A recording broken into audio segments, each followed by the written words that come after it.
Harka fuunee akkam jirtu kabajamtoota daawwattoota sagantaa poolisii Oromiyaa baga jalaa bultii ayyaana bara haaraa 2015 isin ga'e jecha oduu har'aaf qabanne isinitti himaa dursa oduu ijoo.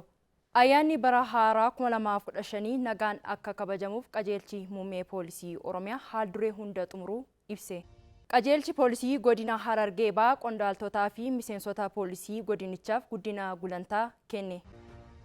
Amma oduu bal'inaan Ani bilisee bayyanaati. Ayyaanni bara haaraa 2015 nagaan akka kabajamuuf qajeelchi muummee poolisii Oromiyaa haal duree hunda xumuruu ibse. Ahmed Garaaddaa dabalata qaba. Ayyaanni bara haaraa 2015 yaaddoo fi sodaa nageenyaa tokko malee akka kabajamuuf qajeelchi muummee poolisii Oromiyaa qophii hunda xumuruu isaa Komishinarri Jeneraalaa qajeelcha muummee poolisii Oromiyaa Araarsaa Mardaasaa himaniiru. Ayyaanni kunis uummanni kun bara haaraa akkasumas isatti taanee ayyaana masqalaatii fi ayyaana irreechaa akka naannoo Oromiyaatti kabajamuuf Komishiniin Poolisii Oromiyaa uummanni nagaan ayyaana isaa akka kabajatuu fi gammachuu isaa akka inni dhandhamatuun qophiin akka komishinitti taasifamaa jira. Kanaaf karoora akka biyyaatti nageenya ayyaana uummataa kabajuudhaaf qophaa'e irratti Komishiniin Poolisii Oromiyaa karoora naannoo isaa qopheessee qaamolee nageenyaa naannoo keenya jiran hunda wajjiniin qindaa'uudhaan sadarkaa sadarkaadhaan koree ijaaree qophii jala bultii bara haaraa akkasumas kan ayyaana masqalaatii fi kan irreechatiif qophii godhaa jira. Kanaaf koree adda addaa ijaaruudhaan uummata ijaaruudhaan sochii godhamaa jira. Kanaaf karoora akka biyyaatti qophaa'e qaamoleen nageenya biyya kana keessa jiran raayyaan ittisa biyyaa, poolisii federaalaa, poolisiin naannoo hunduu kan keessatti hirmaatan, komishiniin keenyas kan keessatti hirmaatu karoorri qophaa'e irratti mari'atameera.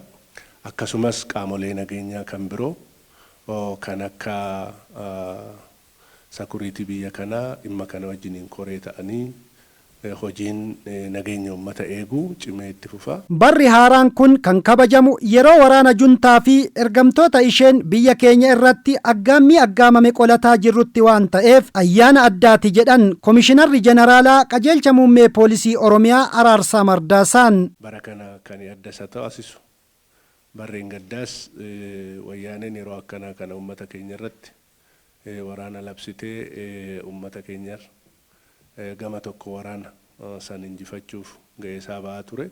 Gama biraatiin nageenya uummata keenyaa tiksuudhaan ayyaanni kun akka nagaan kabajamu taasisaa ture. Baranas akka carraa ta'e wayyaaneen yeroo sadaffaadhaaf yeroo waraana ishiin biyya keenya irratti eegalteedha. Kana raayyaan ittisa biyya keenyaa qaamoleen nageenya biyya keenyaa hunduu juuntaa waraana bane kan tarkaanfii irratti fudhachaa yeroo ammaa kana waraana ishiin geggeessite san iddootti dhaabsisu achirras deemee gara tarkaanfii fudhachuutti yeroo itti galee fi yeroo diinni biyya kanaatti rukutamaa jiru. Akka naannoo keenyattis humni qindaa'e kun abaa'oo shanee ergama wayyaanee ta'ee biyya keenya diigu kan yeroo raayyaa ittisa biyyaa wajjiniin qaamolee nageenyaa biyyaa wajjiniin akka gaariitti hojiin hojjetamee diinni kun waan inni yaadu akka hin taane ergama baandaasaa akka inni biyya keenya irratti diigumsa biyya keenyaa inni raawwachuu hin dandeenye tarkaanfii fudhatamaa tureera. Ammas tarkaanfii fudhatamaa jira. Hawaasni yeroo ayyaana kana kabajatu qaamolee nageenyaa waliin ta'ee nageenya isaa eeggachuu qabas jedhan Komishinarri Jeneraalaa qajeelcha muummee poolisii Oromiyaa Araarsaa Mardaasaan. Uummanni keenya kana beekee yaaddoo tokko malee ayyaana isaa akka inni kabajatu waan adda ta'e yoo arge immoo caasaa naannoo isaa jiru caasaa nageenyatitti bulchoolee naannoo isaa jirutti hundattuu himuudhaan deeggarsa isaa akka inni godhu. Humni nageenya keenyatis miseensi poolisii Oromiyaa, poolisii federaalaa, raayyaan ittisa biyyaa naannoo keenya keessa hojii kana nu deeggaraa nu gargaaraa hojjechaa jiranis kana beekanii akka isaan gargaarsa cimaa fi hojii guddaa hojjetan asumaan isaaniifis ergaa dabarsuun barbaada. ummanni keenyas kana beekee tumsa isaa akka inni godhu asuma waamicha gochuuf hin barbaada. Akkasumas hawaasni ayyaana kana wayita kabajatu balaa tasaa kanneen akka balaa ibiddaa, konkolaataa fi kan biroo irraa of eeggachuun ayyaana kana kabajachuu akka qabus dhaamaniiru. Guyyaa ayyaanota kana ummanni keenya of eeguudhaan akka konkolaachisu tiraafikoonni keenya qaama qophii karoora keenyatti iddoo hundatti ummata barsiisuudhaan to'achuudhaan mootoo yoo dhugde hin oofinii yoo ooftummoon dhuginii kan jedhu sun sirriitti hojiirra akka oolu namoota kana keessatti waan akkasii irratti shakkan to'achuudhaan tarkaanfii fudhachuudhaan sirreessuudhaan akka balaan konkolaataa ummata keenya irra hin qaqqabne gochuutu isaanirra jiraata. Ummanni keenyas kana beekee guyyaa san of eeggannoo gammachuu yeroo gabaabaatiif lubbuu isaa maatii isaati irratti waan hamaa akka raawwannee fi balaan karaa kanaan akka isatti hin dhufneef of eeggannoo guddaa akka godhu naannoo isaatti akka inni bashannanu yoo bashannanuu barbaade immoo konkolaachisuu irraa akka of eegu namni konkolaachisu immoo dhugaatirraa guyyaa san of qusatee ayyaana isaa gammachuudhaan akka inni dabarsu asumaanii dhaamsa dabarsuun barbaada. Ayyaanni bara haaraa 2015 kan gammachuu, kan jaalalaa fi kan badhaadhinaa akka ta'us hawwii qaban hawaasaaf ergaa dabarsaniiru. Uummata naannoo keenyatii fi uummata biyya keenyaa hundaan bara haaraa bara 2015 baga nagaan isin ga'e jechuun barbaada. Barri kunis bara nagaa, bara badhaadhinaa, kan gammachuu, kan uummanni keenya itti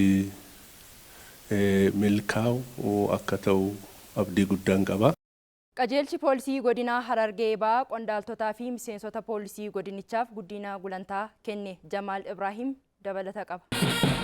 Qajeelchi poolisii godina Harargee Bahaa qondaaltotaa fi miseensota poolisii dhiira 82 dubartii 5 waliigala qondaaltotaa fi miseensota poolisii 87 guddina gulantaa kenneet jira. Qondaaltonni fi miseensonni kanneen gulantaa saajina olaanaarraa gara gargaaraa inspektaraatti kan guddatanii fi qormaata sadarkaa naannootti kenname ga'umsaan kan dabranidha. Daayirektarri qajeelcha poolisii godina Harargee Bahaa Kumaandar Naasir Mahammad caasaan poolisii sadarkaan jiru nageenya lammiilee mirkaneessuun olaantummaan seeraa akka mirkanaa'uuf wareegama qaalii kafalaa turuu yaadachiisuun miseensonni fi qondaaltonni guddina gulantaa argatan itti gaafatamummaa dachaaf of qopheessuu akka qaban hubachiisanitti jiran.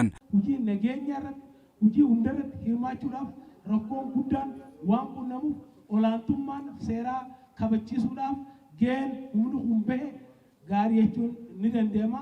Ammas gulantaan kunis kan kennamuun barbaachiseef itti gaafatamummaa dabalataa kennuudhaafii fi irra caalatti fuula duraaf nageenya ummataatii fi olaantummaa seeraa akkasumas tajaajila ummataaf kennamu si'aayina kan qabuu fi tajaajila ariifachiisaa kennuudhaaf. Bulchituun godina Harargee Bahaa Demiskee Mahammad wareegama qaamoleen nageenya godinichaa mirkaneessuuf kafalaa turaniif galateeffatanii jiran. Aduu qooda osoo hin jahin ifaajjii guddaa keessa dabartanii rakkoo hunda dandamachuudhaan nageenyi uummata keenyaa akka kabajamuu fi gatii isin kafalaa turtanii fi kafalaa jettan kanaan maqaa uummata godina Harargee Bahaatiin iza deebi'ee galatoomaa ulfaadhaa baga gammaddan iza deebi'ee isin jechuun barbaadu. Murni shororkeessaan TPLF diinota Itoophiyaa waliin biyya diiguuf hojjechaa jiraachuu kan himan adde Miskiin qondaaltonni fi miseensonni poolisii guddina gulantaa argatan nageenya lammiilee mirkaneessuuf kan dur caalaa cimanii hojjechuu akka qaban dhaamaniiti jiran. Ammas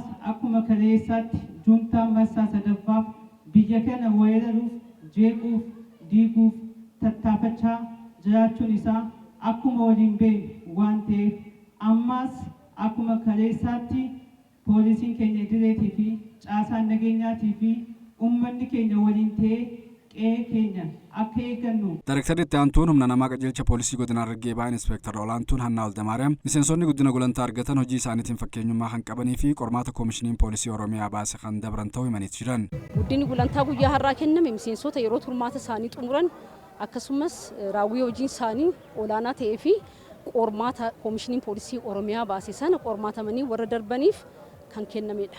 Miseensonni fi qondaaltonni guddina gulantaa argatan hojii isaanii kan duraanii caalaa cimanii akka hojjetaniif kan isaan onnachiisu ta'uu dubbatanii jiran. Wanti guddaa guddinni gulantaa kun immoo hojiidha. Hojii keenya madaalamne kan nu kenname ta'uu isaati. Gulantaa kan argachuu kiyyatti Komishinii Poolisii Oromiyaattis uummata kiyyaafis ofii kiyyaafis gammachuu guddaa kan dhagaamaniin qabachuudha. Shira humna shororkeessaa TPLF fi ergamtoota isaanii qolachuuf kan dur caalaa cimanii kan hojjetan ta'us dubbatanitti jiran. Sun utuu nafin ammallee gocha kaleessaarraa barachuu dhabuudhaan har'as weerara barumsaa waan beekamu. Kanarraa ka'uudhaan akka qaama nageenyaa tokkootti akka qondaala tokkootti wareegama lubbuu na barbaachises bakka sana deemee qabsaa'uudhaaf kaleessas wanni hin bahe kana waan ta'eef guutummaan guutuutti amantaadhaan dubbadhaa jechuudha. Kana itti aansuudhaan immoo fakkaatteewwan isaanii ganda keessa deemanii uummata nagaa dhorkan ganda keessaa saaxilanii baasuudhaan seera dhiyeessuudhaan tarkaanfii seeraa fi tarkaanfii barbaachisu hundumaa karaa fedheen fudhachuudhaaf qophii fi amantaa guutuu qabna jechuudha. Bira dhaabbannee hawaasa keenyaaf waan barbaachisu hunda aarsaa barbaachisu hunda kafaluudhaaf qophii. Jiraattonni godina Shawaa Kibba Lixaa aanaa Walisoo dhimma nageenyaa irratti qaamolee nageenyaa waliin mari'atan. Gabaasa Salamoon Shantamaaf Ayimed Garaadda. Jiraattonni godina Shawaa Kibba Lixaa aanaa Walisoo akkaataa nageenya naannawa isaanii mirkaneessanii fi qaamota nageenya hawaasaa booressuudhaaf socho'an qindoominaan akkaataa ittisuun danda'amu irratti mari'ataniiru. Hirmaattonnis sababa qaamota nagaa hawaasaa tasgabbii dhoowwaniin hojii misoomaa isaanii gufataa akka turee fi kana hambisuuf immoo qaamolee rakkoo uuman hawaasni ofuma isaatii adda baasuu akka qabu marii kanarratti ka'eera. Osoo jaarsi jiru, osoo dargaggeessi beekan jiru, namni barate osoo jiru hunda kana keessatti rakkoo tokko malee eenyunni kan nu keessa jiru eenyu madda rakkoo kanaa kan ta'e jennee tokkoo keenyaan gaaroo keenya ollaa keenya hasakattaanu. Gaafilee hawaasni gaafataniif deebii kan kennan bulchaa itti aanaan aanaa Walisoo obbo Biraanuu Baay'isaa sodaa nageenyaa keessaa ba'uuf hunduu gahee isaa bahatu akka qabu dubbataniiru. Sodaa keessaa guyyaatti wal baafnuudha. Guyyaatti marannee ijjannoo tokko irratti walii galluudha. Guyyaatti uummanni maal gochuu qaba? Mootummaan maal gochuu qaba? Maal hojjechuu qaba? Jennee mari'annee walii gallee itti galluudha. Marichaan boodas hawaasni dubbisne tokko rakkoolee nageenyaa darbee mul'atu keessaa bahuuf deeggarsa qaamolee nageenyaa kan barbaadan ta'uu himaniiru. Amma gabaatti illee namni taa'ee nagadachuu sodaataa jechuudha. Isin bira jirra taa'atii nagada keessan gattanii olii gadi hin deemina. Kashalaphee afmaa gattu qabeenya keessan. Manni murtii olaanaa godina Baalee himatamaa yakka gudeeddii raawwate hidhaa cimaan adabuu isaa poolisiin hime. Gabaasa Naasir Umariif Faayisaa Xiiqii. Himatamaan Shaambal yookaan Abdii Kabbadaa jedhamu godina Baalee aanaa Barbaree ganda horsiisee bulaa Burqituutti daa'imman umuriin ishii waggaa 8 taate waan gudeedeef kan adabame. Himatamaan kun meeshaa qara qabuun sodaachisee erga yakkicha raawwatee miliquuf yaalus hirmaannaa hawaasaatiin kan to'atame. Godina Baalee aanaa Barbaree ganda Burqituu bakka addaa Kubii Qancacaa jedhamee beekamutti miidhamtuu dhuunfaa Hamziyaa Haji Muktaar tan umriin ishii waggaa 8 waggaa 11 taate iddoo isheen loon maatii ishee ergaa jirtutti itti dhufuun humnaan qabee bosona keessa geessee uffata ishee irraa baasee akka hin dhiine afaan qabee haamtuu morma isheetti qabuun haala gara jabina qabuun dirqiin gudeedee waan argameef yakka miidhaa saalqunnamtii daa'ima irratti raawwateera jechuun himanni kan irratti dhiyaateedha. Galmee ragaa namaa fi mana yaalaatiin erga irratti qulqullaa'ee booda mana murtii olaanaa godina Baaleetiif dhiyaate. Manni murtii olaanaa godina Baalees galmee ragaa poolisii fi abbaa alangaa irraa dhiyaateef erga mirkaneeffatee booda dhaddacha tibbana ooleen himatamaa Shaambal yookaan Abdii Kabbadaa jedhamu hidhaa cimaa waggaa 7 akka adabamu itti murteesseera. Adabbii himatamaa kana ni barsiisa fakkaatota saammoonni akeekkachiisa jennee yaadnee fi guyyaa dhimma kanaaf harki isaa qabame irraa eegalee kan lakkaa'amu adabbii hidhaa cimaa waggaa 7 akka adabamu jennee bu'uura seera danfamii akka keewwata 149 muraa 5 ajajuun adabbii sagalee guutuudhaan kennee jira. Yakkoota dhoksaan daa'immanii fi dubartoota irratti raawwatamu hambisuuf hubannoo hawaasaa cimsuun barbaachisaa ta'uu kan himan itti gaafatamtuun dhimma daa'immanii fi dubartoota aanaa Barbaree Inspekter Gargaartuu Asiyaa Sibiiloo hawaasnis gocha akkasii raawwatamu jaarsummaan osoo hin taane karaa seeraatiin xumurachuu akka qaban yaadachiisaniiru. Daawwattoota keenya oduu har'aaf qabannee osoo hin xumuriin oduu ijoon si yaadachiisa. Ayyaanni bara haaraa 2015 nagaan akka kabajamuuf qajeelchi muummee poolisii Oromiyaa haal duree hunda xumuruu ibse. Qajeelchi poolisii godina Harargee ba'aa qondaaltotaa fi miseensota poolisii godinichaaf guddina gulantaa kenne. Egaan kabajamtoota daawwattoota keenya oduu har'aaf qabannee xumurreera qophiilee keenya fanii waliin turtii gaarii.